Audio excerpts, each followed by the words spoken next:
Hey Bookaholics, so welcome back to another video. Today I am bringing you 5 standalone reviews. I have been working my way through reviewing all of the standalones that I have read before I forget to review them, essentially. I have always been really good at keeping on top of reviewing series, but the standalones kind of get left by the wayside. And therefore, when I make a video and I mention a standalone, I kind of feel the need to review the book before I serve its purpose within the video, be it recommending about themes. I need to review the book before I discuss the themes of the book because I don't have a review to reference you to in case you want to know more in-depth thoughts. Therefore, I have decided to rectify that. I am hoping that at some point I'll be able to catch up and I will just be able to do the next 5 standalones. But for now, I am doing them by theme. So that's what we are going to do today. Today's theme is sci-fi and dystopian, and I'm going to be talking to you about 5 sci-fi and dystopian standalones that I have read. The first one I'm going to talk about is No Child of Mine by Olga Gibbs, and this one is a standalone self-published dystopian in which we are following a youngish man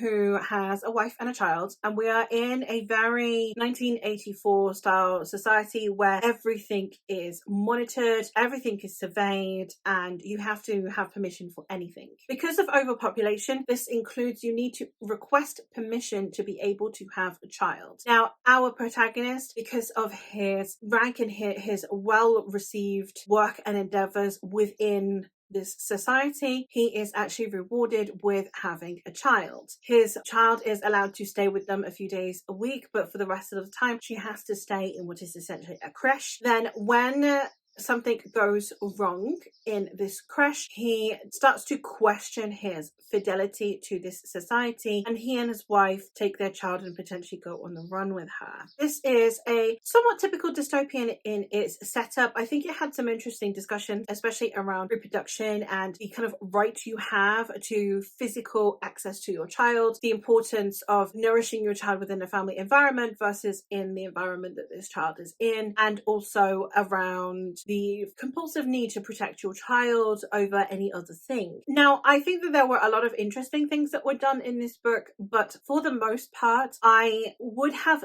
liked there to be a little bit more depth in the family situation, especially the relationship between the husband and the wife, before the book actually kicks into full swing. I don't think that I had a very good understanding of what the home life was like between the husband and the wife, and then also when their daughter was staying with them, what the life was like really before things kicked in, which created an emotional disconnect that then sadly permeated the majority of the book. Now, the characters in here are somewhat cold, seemingly deliberately. It is supposed to be a not emotionally driven society. Everything is supposed to be done on pragmatism and practicality, but at the end of the day, you can have a society who is based upon this that doesn't actually mitigate the existence of human emotion. So I would have really liked to have gotten a bit more internal monologue of our protagonist being at odds between the expectation of his society and this cold, calculating mentality that is supposed to be upheld versus the actual emotions that he is feeling internally. So there were a few things that I found I would have preferred, but for the good things, the father-daughter relationship and the way that that increases over literal physical presence around one another and the importance, therefore, of interactions with your children definitely cannot be refuted. I think that the way we also have our protagonist go from being someone who is very devout to this society and believes in its ethos, completely shifting gears the second that it involves any kind of potential harm that might come to his child. I think that that was also very important and interesting. Again, I think that if we had had a bit more time with these characters before we actually got into more action, I would have probably felt stronger about, therefore, his change and his bond with his daughter. But we do see people from his past and from his youth where he was growing up, and people who potentially he had differing ideas with that he is now beginning to understand, etc. A lot of interesting discussions to be had in this one. I just wish that we'd have been a bit more established before we got there. So a decent read.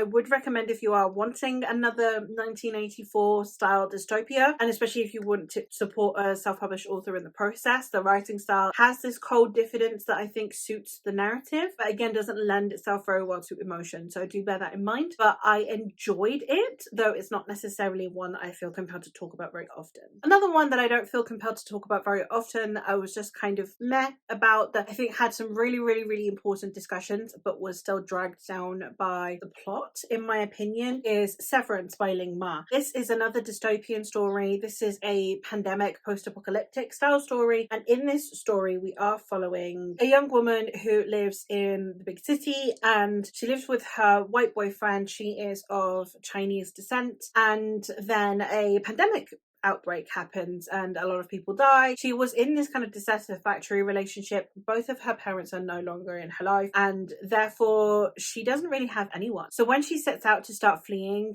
from the big city where the pandemic is much more rife so that she can get to somewhere that is safer, she then encounters a group of people who are also heading out of the city for the same purpose, and they decide to travel together. This story depicts obviously surviving a pandemic, and it also has discussions around the fall of society that you would expect from a pandemic style story, and it also discusses nature would bring out in people if they were not constrained by societal norms or laws. But we also have discussions around generational trauma. We do have the insight into our protagonist looking back at everything that her parents sacrificed to move to America so that she might have a better life, and the discussions around the impact that that has on obviously the generation prior to her parents, herself as a diasporic person, and the conversations in here were really good. I just feel like the plot wasn't, and that is such a shame. Now, our protagonist is one that I feel neither here nor there about. It is told in first person, so you do get her thoughts. Sadly, they feel like real thoughts. They just feel like how being in someone's brain would be, which is not actually that interesting. Not that interesting of a species, you know? Most of us just take our tiny delights in the fact that we've got a coffee before we get to work in the morning. So being in her head felt kind of mundane. It didn't really feel like I got to know her, and at times it did also feel like things were thrown in for relatability's sake, like, oh, I can relate to her more because of these tiny insignificant thoughts. But I don't know if that was just the author themselves just putting in, yeah, I would probably think this or whatever. I don't know. I found that the character didn't really feel very well developed for someone whose head we are in because of the authenticity of their thoughts. You don't sit there most of the time and ponder your existence and ponder really meaningful thoughts. You kind of ponder, what should I have for lunch today? And I kind of felt that way about the protagonist even post pandemic. Now, this story is told in a timeline sense where we are seeing her when she is younger, when her parents are with her, when she is still living in the city, and then we do also have the survivalist side of things. It could have been a really good book, and I think for people who usually read more like contemporary, I think this could work quite well. But I think if you are used to kind of darker, and not necessarily darker in theme, but darker in tone, post-pandemic dystopia, I don't think that this one will really immerse you in the way that you would like. It did seem more conversational in its themes, so one that I can definitely see has an audience, and I think can be really enjoyable to some people. It just didn't really work for me as much as I would like, and I ended up giving this 3 stars. The last of the 3 stars that I have on here is sadly a space opera sci-fi, which I was super excited for, and that is The Red Scholar's Wake by Aliette de Bodard. This is one that absolutely breaks my heart because I love the premise. In this story, we are following Seach, who is a bot maker, a mother, a data analyst, and they're on a ship. And then the ship is taken over by notorious pirate Ricefish. But Ricefish actually wants Seach's help because they want Seach's help with this interstellar war that Ricefish is caught up in. And I think that between it being queer and it being epic sci-fi space opera, I put potentially too many expectations on this one. I have read a short story by this author before. I think it was a novella or maybe a novelette. I think my problem is that the way this author presents characters doesn't quite work for me personally. The descriptions and the interactions, the emotional stakes that are put in don't resonate with me. I don't understand these characters' motivations sometimes. I don't understand what they are feeling or thinking, and then I also therefore don't connect with them on any kind of deep level. They are still character-centric stories, which means that if I'm not connecting with these characters, the plot is superfluous because I am not engaging with the story if plot is not the center of it. So as much as I would have really enjoyed this book, I think if it were like this fun, quirky, easy time with some just amusing characters, they're too deep for me to just think, that was fun, but they don't go deep enough for me to actually have any layer of attachment. So as much as the plot was very interesting, the themes that were brought forth I think were very engaging and entertaining and ponderous, and they do make you think. I think I would have personally preferred to have either or, have characters that are really deep and emotionally driven and that you understand really thoroughly and have a longer book, or have this be a much more light surface level, just fun space opera romp. This one just fell in that middle zone that didn't really work for me. One that did really work for me, and I ended up giving 4 stars, is Never Let Me Go by Kazuo Ishiguro. This is a dystopian, dark academia-ish story. In this story we are following Kathy, who grew up in this very exclusive and particular school known as Hailsham, which is a boarding school that kids live in, and they are kind of deemed very important to society, but they don't really fully know their purpose until one day a teacher lets slip what their actual purpose in life will be. And it's how this revelation does or does not affect our protagonists and their outlook on their lives. Now, this is a story that I found very, very depressing. It's told very miserably. It's told from a very distant tone as well. We have a character who is very aloof and disconnected because you are told it from the future where Kathy is older and she is going through her memories and her thoughts. It's definitely not the kind of story that you would read for fun. It's definitely not a light story, and it's definitely not one that you are necessarily only reading because the character is someone that you really love. It's more someone that you find really interesting and really feel for. Once you understand what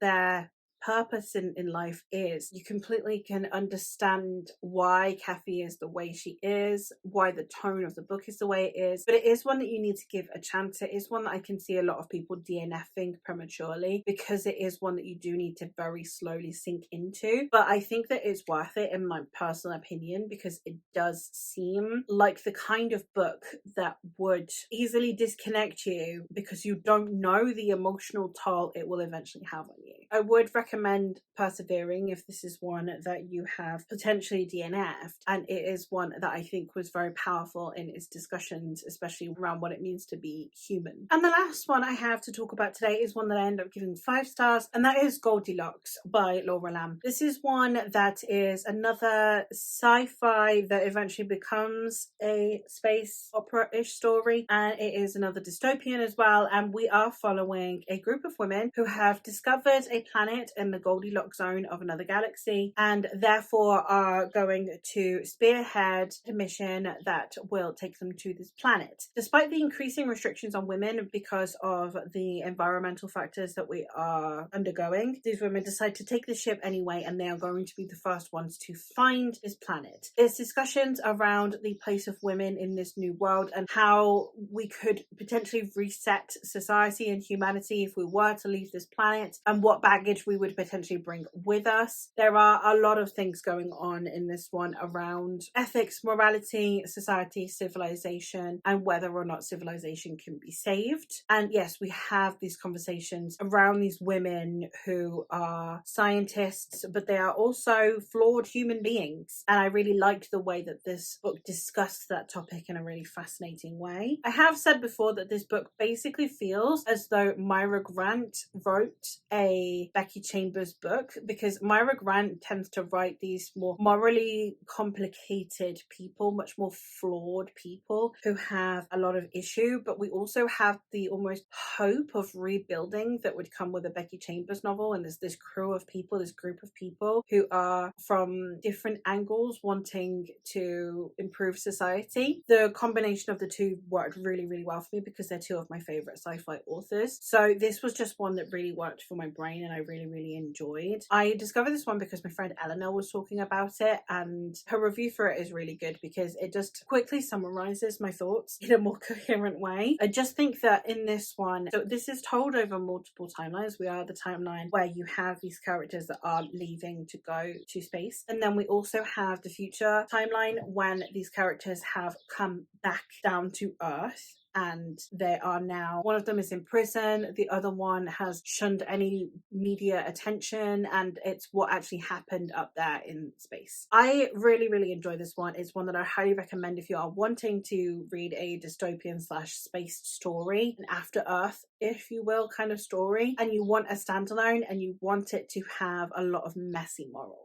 And there you have it. Those are my reviews for 5 standalone sci-fi and dystopian novels. Let me know what your thoughts on any of these are, if you have read them, or any books that you would recommend based on my thoughts on these. But that is all for me for today, so thank you ever so much for watching, and I'll hopefully catch you in another one soon.